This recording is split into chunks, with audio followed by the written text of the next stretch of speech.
Desejamos cumprimentar a família do Grupo Espírita André Luiz, do Rio de Janeiro, e dizer que é uma grande honra poder falar do apóstolo espírita Dr. Marsh.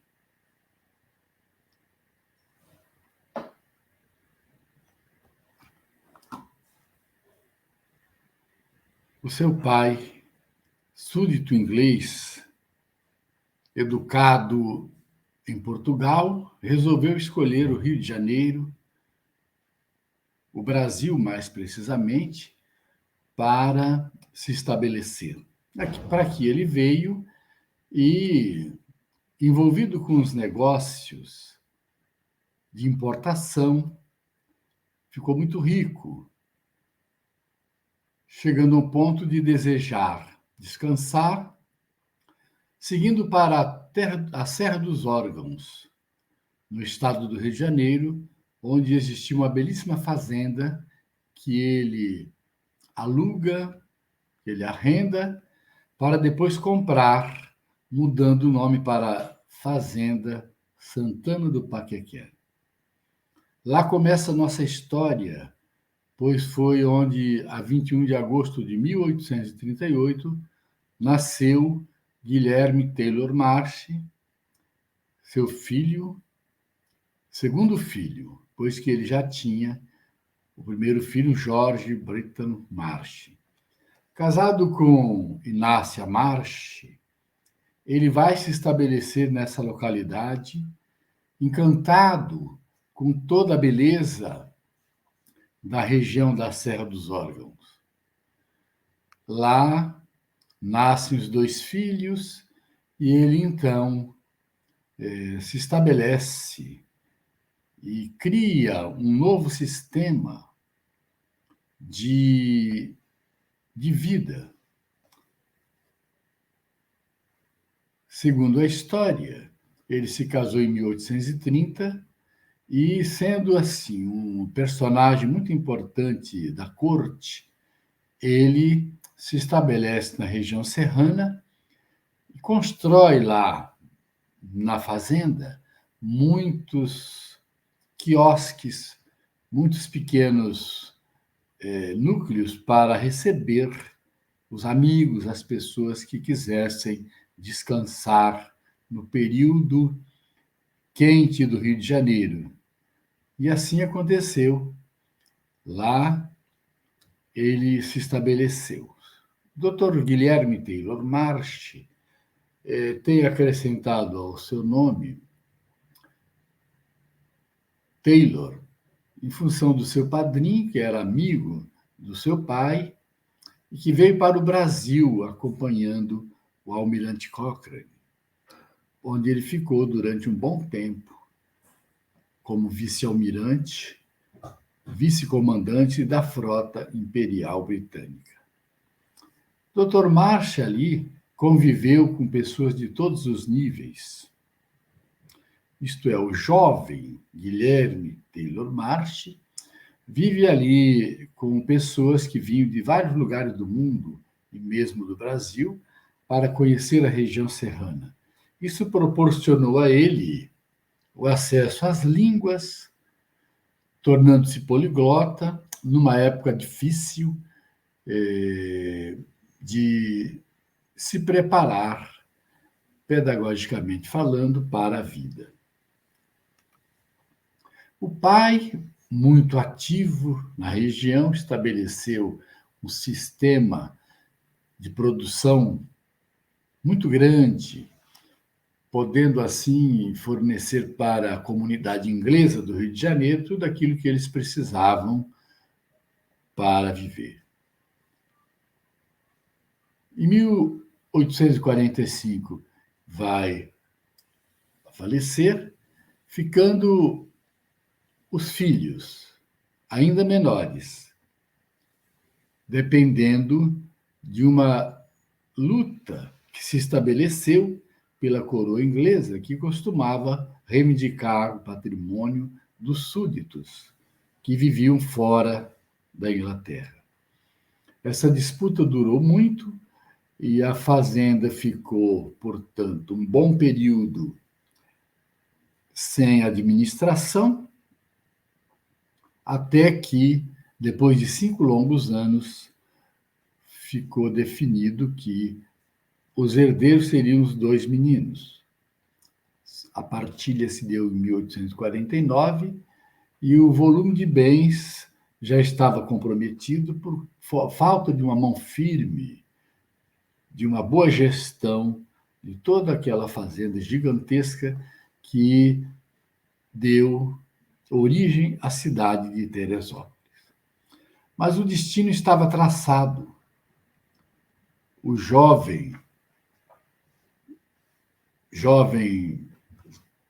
Jorge Breitmark desencarna logo em 1863, conforme o jornal mercantil da época, ficando Guilherme Taylor Marsh sozinho, sem parentela, no Rio de Janeiro. Daí, ele vem para o Rio e é tutelado por Francisco Maciel Gago Quintanilha e Guilherme Pinto Magalhães, que iriam administrar os seus bens e acolhê-lo como um filho, praticamente, pois que ele vai morar, depois que estuda no Colégio dos Paivas, junto com esses 2 tutores. No Colégio dos Paivas, dirigido por uma família de padres, pois que, pelo nome do colégio, subentende-se que eram todos padres, ele ali tem uma educação muito primorosa. Fez um curso de humanidades, aprendendo várias línguas, latim, grego, francês e alemão, falando a língua inglesa fluentemente, em função do pai e de todos os amigos que lá iam à fazenda, e aos 70 anos estudou inglês, tornando-se então muito culto e poliglota. Quando chega em 1854, ele faz provas, exames para ingressar na Faculdade de Medicina da Corte e se forma em 1859. Durante o período que cursava a faculdade, ele reside à Rua 1º de Março, 127, que era a sede da firma Rocha Velho. Refere-se a essa época utilizando a expressão morava com meus correspondentes. Hoje, em desuso, o vocábulo correspondente significava pessoas encarregadas de velar por um menor que reside longe dos seus. Se formando em 1859, logo em seguida, em 1860, o nosso Guilherme Taylor Marsh casa-se com Dona Francisca de Paula Correia Marsh. E, segundo os historiadores, uma senhora de aprimoradas virtudes, tendo com ela 9 filhos: Adolfo, Arnaldo, Jorge, Edmundo, Georgina, Frederico, Eponina, Eduardo e Júlio. Logo depois que se casa, ele decide se transferir para Niterói, indo morar no Barreto, a rua que hoje tem o seu nome, começando ali a clinicar e, de acordo com as dificuldades que aquela grande clientela lhe causava, em termos de espaço, ele resolve mudar para a Rua de Santana 51.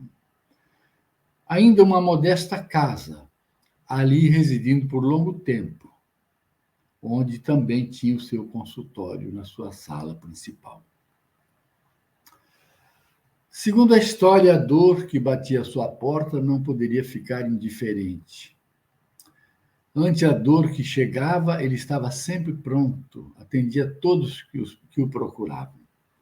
Sendo que a sua clientela era composta, na maioria, de pessoas da camada mais pobre da população, as consultas eram normalmente pagas com aquilo que a pessoa possuía: galinhas, ovos, frutas. As pessoas levavam o que tinham. A dificuldade para clinicar era muito grande, porque cada caso ele precisava estudar metodicamente, cuidadosamente, para poder aplicar a medicação certa, o que levava muito tempo. E durante esse período foi acometido de uma enfermidade, tabes dorsalis, que foi ao longo do tempo fazendo com que ele sofresse imensamente, dificultando-lhe o trabalho. Acometido dessa doença, com as dificuldades que ele tinha, a população de Niterói, liderada pelo Alfredo Azamor, Fernandes Pinheiro e João da Costa Leal e alguns outros, adquiriu por subscrição pública uma casa na mesma rua de Santana, no número 42, hoje Rua Benjamin Constant, número 250. A essa época, o nosso grande filantropo já tinha a denominação de pai dos pobres. A comunidade lhe doa a casa, as senhoras da comunidade de Niterói se reúnem e compram a mobília que foi escolhida com todo critério para homenagear o Dr. March, e a casa pronta lhe é entregue a 3 de fevereiro de 1889, com a presença de uma verdadeira multidão que foi prestigiá-lo. E nesse momento, ele então, segundo os registros, ele diz: esta casa não é minha, mas de todos os que não têm teto. E narram os historiadores que realmente a porta da sala não tinha chave, vivia aberta diretamente. E ele, então, logo em seguida, faz uma grande carta, sensibilizado, agradecendo ao povo, publicando no dia 20 de fevereiro de 1889, no jornal O Fluminense. Os seus encargos sempre foram muito grandes. Ele considerava todos como pertencentes à sua família e, portanto, com direito à sua assistência material. Assim, toda a multidão de pobres que fazia romaria à sua porta era atendida até nas suas necessidades mais básicas. Contam que todos os dias era feita uma sopa que dava para atender a todos que buscavam a sua casa. Os ingredientes para a sopa, a maioria vinha de doadores que admiravam o seu trabalho.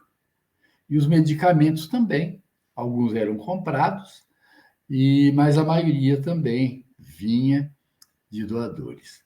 A sua filha mais velha, sua esposa e mais outros filhos trabalhavam continuamente para preparar os remédios que ele dava de graça para os enfermos.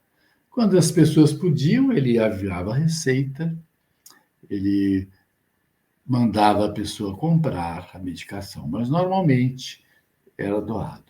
Aí, para caracterizar tudo isso, nós buscamos no capítulo 17, item 3 do Evangelho segundo o Espiritismo, esta frase: o homem de bem é bom, humano e benevolente para com todos, sem distinção de raça nem de crenças, porque em todos os homens vê irmãos seus.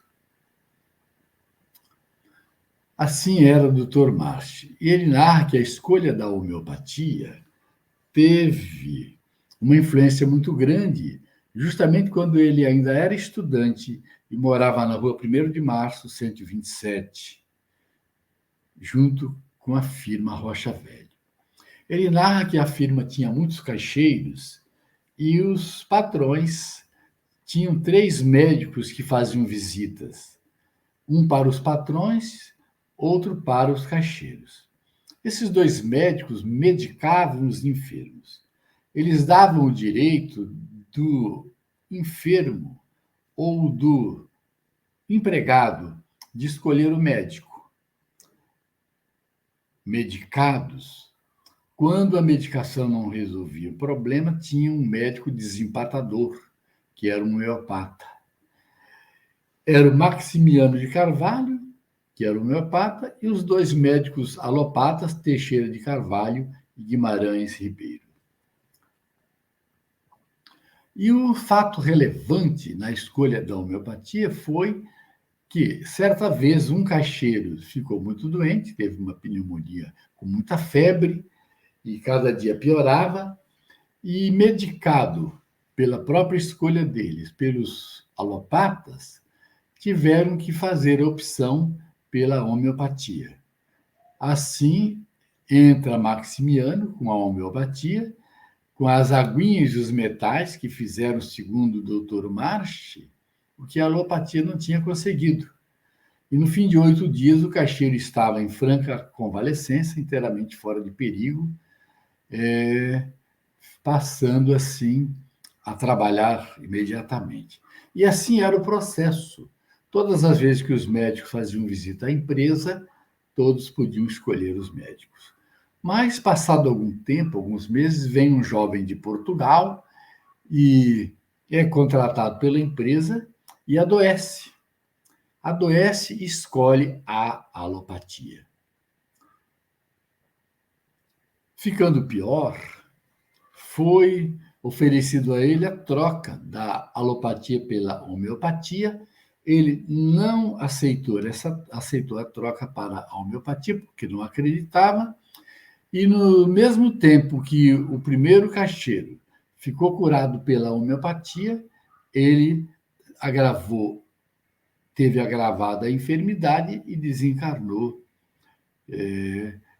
porque não teve a cura da enfermidade com a medicação alopática. Esse fato determinou ao Dr. March a escolha da homeopatia. E ele narra que depois fez muitas outras curas com as aguinhas. Devido às dificuldades para receitar, ele então, mais tarde, ele estudou um pouco mais e sempre teve muito sucesso. Narra que houve no Barreto, onde ele morava, uma febre intermitente. Morreu muita gente. Quando ele foi chamado, ele então passou a aplicar o sulfato de quinino e, tendo às mãos um volume pequeno de homeopatia, ele lê, medita, escolhe definitivamente a homeopatia e todos os seus pacientes que apresentaram a febre, ele, aplicando o sulfato de quinino, salvou a vida de todos. Então ele diz: eu não podia me esquecer das vitórias do Maximiano, então eu tive que optar pela homeopatia, acompanhando todos os resultados importantes que eu obtivera antes. Ele diz que o sulfato de quinino é o quinino, extraído da quina. Quinino é um pó branco inodoro de sabor amargo e uma substância utilizada no tratamento de malária e de arritmias cardíacas.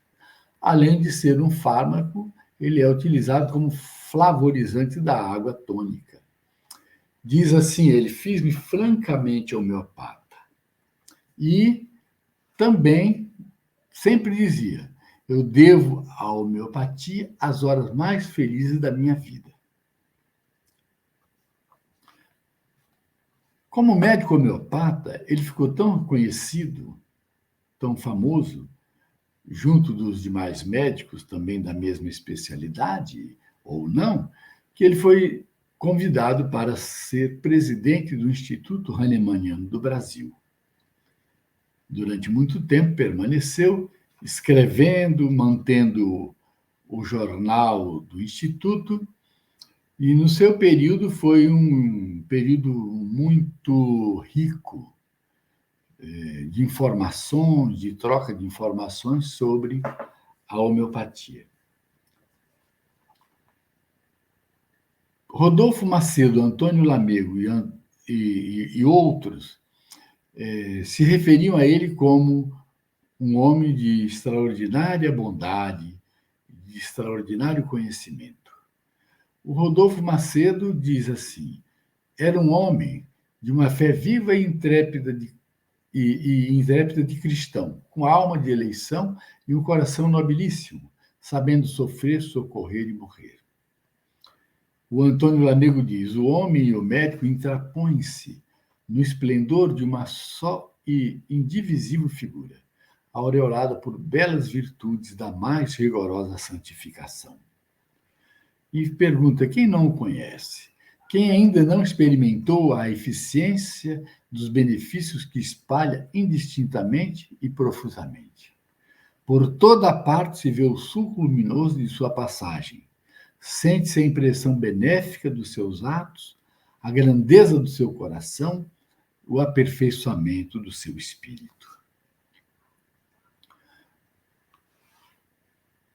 Em 1884, em outubro, exatamente no dia 20, Dr. March é nomeado médico da Santa Casa de Misericórdia do Rio de Janeiro. E lá ele trabalhou durante muito tempo. Começou inicialmente sem salário, sem vencimentos, para depois ser incluído, no quadro para receber 50 mil réis de pagamento. Pagamento simbólico. E lá também, do mesmo modo que em Niterói, no seu consultório, a preferência era Dr. March. As pessoas faziam fila para serem atendidos por ele. Ele, durante todo esse período, ele tinha uma vida muito intensa. Manteve consultório à Rua Visconde do Uruguai 96, anexo à farmácia modesta de Pedro Severino, onde atendia todos os dias. E manteve também consultório na cidade do Rio de Janeiro, na Rua da Quitanda 109B, junto com o doutor Faria Júnior, espírita e médico homeopata, que era também o seu próprio médico, que ele sempre buscava para aliviar as suas dores da enfermidade tabes dorsalis. Como o doutor Bezerra de Menezes, ele também foi político. Em 1872, candidato a ser pelo Partido Liberal e é eleito como o segundo vereador mais votado, com 1.690 votos. E naquela época não existia eleição para prefeito. Quando havia eleição, o vereador mais votado funcionava como prefeito. E ele, como foi o segundo mais votado, foi, durante praticamente todo o mandato, vice-prefeito da cidade. Fez muito pela cidade, mas não quis continuar na política. Preferiu dedicar-se com todo fervor à medicina, aos pobres, aos necessitados. Foi também nomeado para o Conselho de Instrução da província, em 1881, para o cargo de suplente de juiz de direito no município de Niterói. Segundo alguns, era um juiz reto, desinteressado e rigoroso no cumprimento dos seus deveres. E nós vamos de novo para o capítulo 17, item 3 do Evangelho, segundo o Espiritismo, e buscamos essa frase: o verdadeiro homem de bem é o que cumpre a lei de justiça, de amor e caridade na sua maior pureza. Ele não ficava inativo nunca. Sempre buscava alguma coisa para ajudar as pessoas, os mais carentes, os mais pobres, os mais necessitados. Era espírita dedicado, mas nunca fazia profissão de fé pública. Ele estudou a doutrina espírita na língua francesa, pregava pelo exemplo e tinha o hábito de presentear os netos, que atingiam 5 anos de idade, com um exemplar do Novo Testamento que conhecia profundamente. Portanto, era um homem profundo conhecedor do Evangelho e estudioso do Espiritismo. E lidava com pessoas de todas as religiões, sempre com todo carinho, sem ferir, sem criar suscetibilidades. Era visitado por todos os seguidores de outras religiões que sempre tentavam buscá-lo para que ele fosse fazer parte do seu segmento religioso. Os católicos, os do segmento da Reforma, sempre visitavam a sua casa para fazer culto de gratidão pelas curas que ele fazia. Todas as pessoas que o buscavam. A sua enfermidade, tabes dorsale, aos poucos foi incapacitando, ficando impossibilitado de fazer visitas aos lares, pois que ele, além de atender no consultório, nos consultórios que ele atendia em Niterói, no Rio de Janeiro, trabalhar na Santa Casa da Misericórdia, ele visitava as famílias através dos meios de transporte que existiam à época. Ficando comprometido com a enfermidade e não visitando mais os lares, não fazendo mais consultas a domicílio, em domicílio, eles colocaram na sala dele uma placa dizendo: impossibilidade de praticar a clínica domiciliar, que me dava meio de subsistência, peço um perpétuo auxílio àqueles que dispõem de recursos. Então, as pessoas, a maioria não pagava. A doença se agravou e ele ficou impossibilitado e em coma durante um bom tempo. Durante a sua enfermidade, jamais interrompeu a ajuda aos doentes, pois que os relatos são muitos de que ele trabalhava em desdobramento, psicografando receitas. Daí nós, então, buscamos alguns casos para demonstrar com toda clareza quem era o nosso venerando médico, o Dr. March. O seu primeiro biógrafo, Alfredo de Alcântara, diz que certo dia sua filhinha adoeceu, uma enfermidade cruel e insidiosa localizada nos intestinos corroía-lhe a vida lentamente, dia a dia, como fazem as lagartas vorazes nas pétalas das rosas.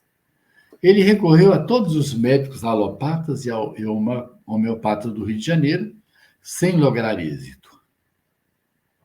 Visitado pelo Avelino da Silva Pinto Guimarães, chefe da estação de Engenho Novo, local onde Alfredo morava. Triste, desencantado com tudo, o Avelino diz a ele: não deves perder a esperança. Tem fé em Deus que tua filhinha não morrerá. Procura o doutor Marche, médico homeopata que reside em Niterói. Este é capaz de curar a menina. Ele, então, com a esposa e a cunhada, revezando com a criança no colo, vem, atravessa a Baía da Guanabara e vai para a Cantareira, em Niterói, e procura o funcionário que trabalha no torniquete e pergunta: você conhece o Dr. Marche? Ele diz: conheço, mas não sei o nome da rua em que mora. Isso, porém, não tem importância. Embarque no bonde de Neves e pergunte ao condutor.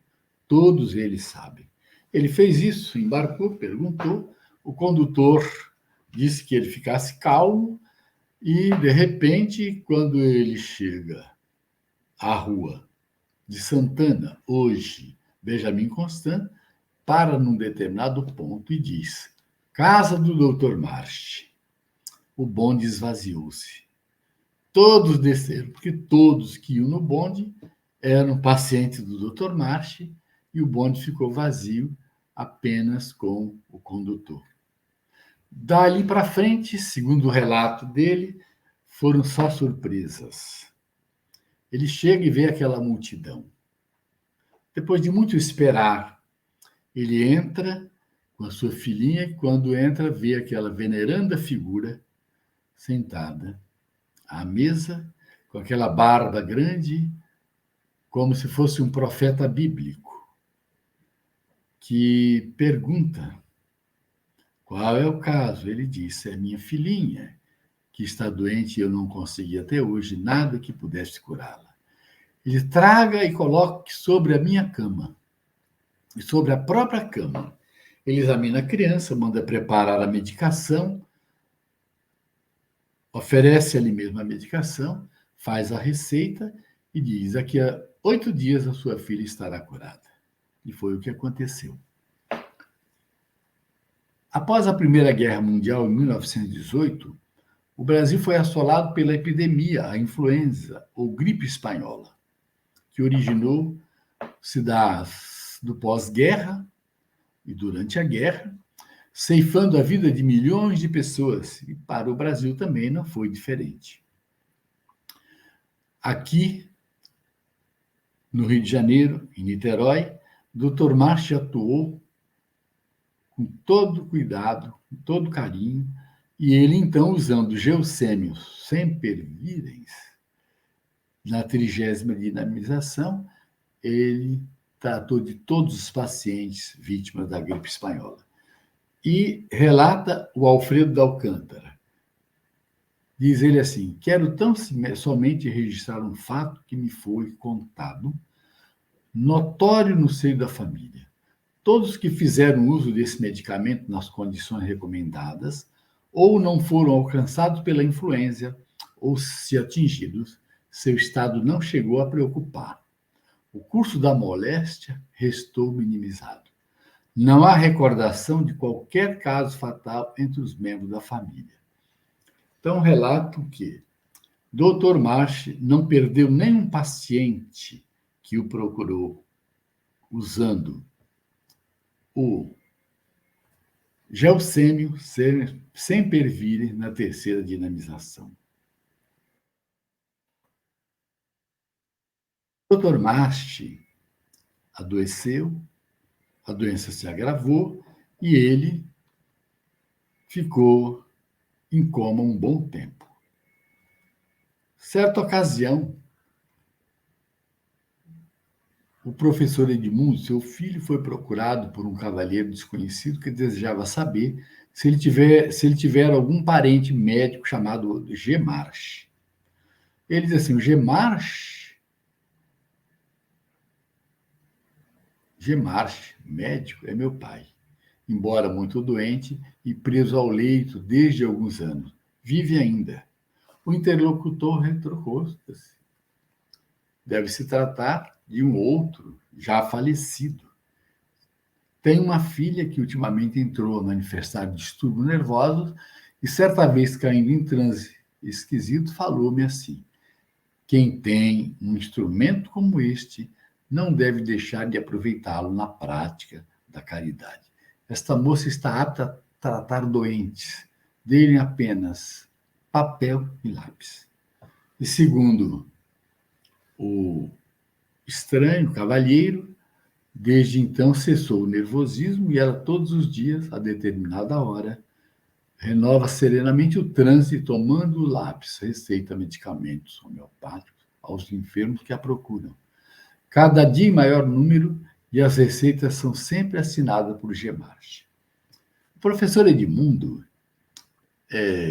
querendo saber de mais detalhes, procura um amigo espírita, Manuel Lacerda, que era funcionário da Biblioteca Nacional, e explica se era possível, pergunta se era possível o que relatara o cidadão que o procurou. Manuel Lacerda diz: tanto é possível que no centro presidido por mim, ele há mais de 2 anos, servindo de um médium, vem atendendo a verdadeira multidão de enfermos que o procuram. Então, Dr. Marchi, durante todo o período que esteve em estado de coma, ele trabalhou em desdobramento e as pessoas ficavam intrigadas. Gemarche, Dr. Marchi, é o médico que atende a todos. E pensavam que era outro.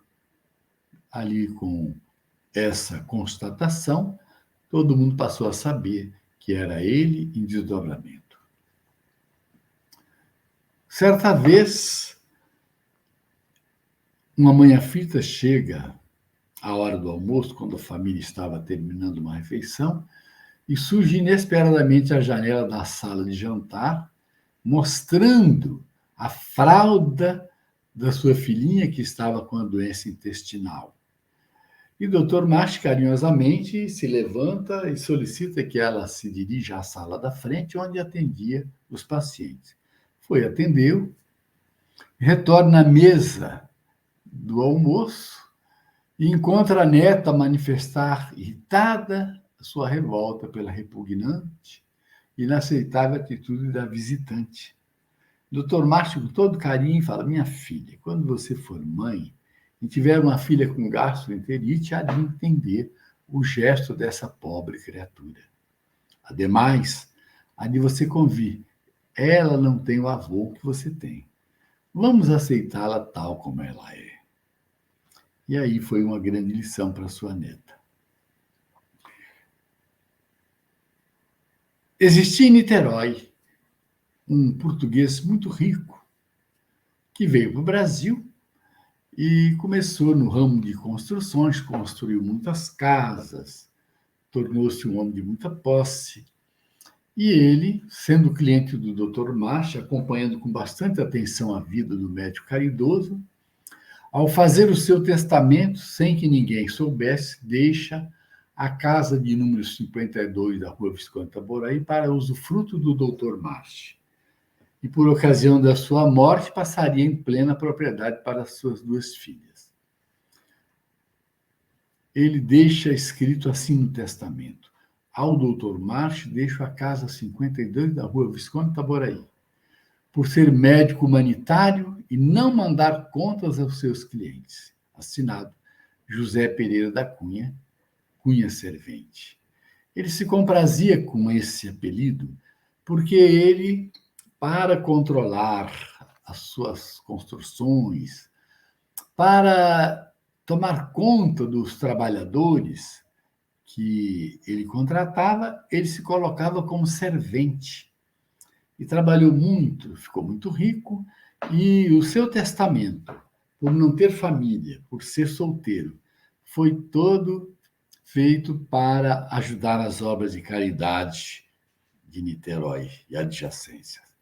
E não se esqueceu do Dr. March, que era um médico bondoso, humanitário, caridoso. A prova que está de que o Dr. March era querido de todos, e todos se preocupavam com ele. Depois de adoecer e a sua casa da rua de Santana ficar praticamente inabitável, ele foi transferido para a casa da Visconde Itaboraí. A comunidade de Niterói reassume a casa, modifica a casa e deixa em condições das pessoas que já moravam em pequenas casas nos fundos do terreno ali ficassem morando. E assim a casa permaneceu como sendo um patrimônio do município. Mais adiante, a casa foi comprada e hoje lá tem um letreiro. Era uma fábrica de sabão que ali ficou durante muito tempo e tem só o frontispício lá da casa. Ele mesmo cego e quase sem poder falar, quase entrando em coma, ele faz o diagnóstico do próprio neto. Os filhos chegam com o neto a visitá-lo e ele, então, com todas as dificuldades da catarata avançada, ele olha assim: essa criança está com sarampo, surpreendendo a todos que não tinham percebido que a criança estava com sarampo. Retorna ao mundo espiritual no dia 21 de junho de 1922, às 9 horas da manhã, na Rua Visconde Itaboraí. Ali é feita uma missa de corpo presente, que não poderia deixar de ser. O vigário da catedral foi, fez a missa, e foi um dia de praticamente paralisação total da cidade de Niterói. Saindo o enterro do centro da cidade, da Rua Visconde Itaboraí, com todos os bondes disponibilizados pelo prefeito, por alguns empresários e alguns carros, a cidade inteira, praticamente inteira, faz o trajeto da Rua Visconde Itaboraí, pegando a Marechal Deodoro, seguindo até pela rua até o ponto de 100 réis, indo até o Maruí. Um trajeto imenso, puxado por um bonde que, à época, era tração animal. No caminho, tanta gente aguardava, balançando lenço, jogando flores, que praticamente o enterro levou horas até chegar ao Maruí. Chegando num certo ponto, os clientes que o amavam decidiram que aquilo não estava certo, que ele não deveria ser levado pelo bonde puxado a burro, que eles da comunidade deveriam levá-lo carregando na mão, dois de cada lado, como normalmente se fazia os enterros. Mas a guarda municipal e todos interviram e eles, então, cederam e deixaram que ele fosse levado até Maruí. Autoridades do Rio de Janeiro, muitas autoridades do movimento espírita, se nós assim podemos dizer, pessoas importantes, os médicos homeopatas, que eram seus amigos, todos estiveram presentes. Foi um dia de paralisação total. E o prefeito, para homenageá-lo, com uma portaria 1503, ele diz assim: chegando ao meu conhecimento a infausta notícia do falecimento hoje do Dr. Guilherme Telor March, decano do corpo clínico do município, apóstolo da ciência, cidadão e médico que, pelas suas perseverantes práticas humanitárias, foi justamente cognominado o pai dos pobres, associo a prefeitura ao justificado luto que se cobre a maioria da população da cidade e resolvo prestar ao saudoso extinto as seguintes homenagens. Fazer hastear em funeral por 48 horas o pavilhão da prefeitura. Depor sobre o féretro algumas flores e ordenar que, por conta do município, sejam feitos em primeira classe os seus funerais. As repartições que são subordinadas assim têm entendido e cumprem. Então, foi um dia de presenças de muitas autoridades em Niterói. A Federação Espírita do Estado do Rio de Janeiro abre as portas para uma homenagem no dia 30 de agosto de 1922, onde os espíritas se reuniram na sua sede, que à época era a Rua da Conceição, e lá o doutor Ramon Benito Alonso toma a palavra e diz: sugiro, porque a melhor homenagem que se pode fazer à personificação da caridade é a própria caridade, que nós, espíritas de Niterói, homenageando o Dr. March, construindo uma instituição em nome da caridade para abrigar meninas de quem o destino roubou a fé e a esperança, e tal instituição deverá ter por nome Orfanato Dr. March. Hoje, Instituto Dr. March, que foi inaugurado em 30 de outubro de 1932. 1934. Neste dia, nós tivemos a presença de Viana de Carvalho, que tomou a palavra e, na hora que o doutor Ramon propõe a fundação do orfanato do Dr. March, ele faz uma calorosa palestra apoiando a iniciativa. Mais tarde, o Instituto foi incorporado à FERJ, e então, no dia 3 de outubro, ocorre a inauguração. Mais um dia de festa, com a presença de muitas personalidades espíritas, da Federação Espírita e de todos os lugares da região, porque era a materialização daquilo que o Dr. March sempre fez. A obra de caridade, um orfanato para meninas ali naquele dia já foram internas as 3 primeiras meninas que iriam iniciar a obra tão importante. Ele se torna nome de rua na primeira rua que ele morou aqui em Niterói, que é a Rua Doutor March, que inicia na Praça do Barreto, indo até a Praça da Venda da Cruz, que faz limite com São Gonçalo. Então, todos que vão para São Gonçalo podem optar pela Rua Doutor March, que é uma grande homenagem que foi feita para o nosso venerando benfeitor. Também nós temos uma policlínica com seu nome, num terreno doado pela própria Federação Espírita do Estado do Rio de Janeiro, lá em frente ao Instituto Dr. March.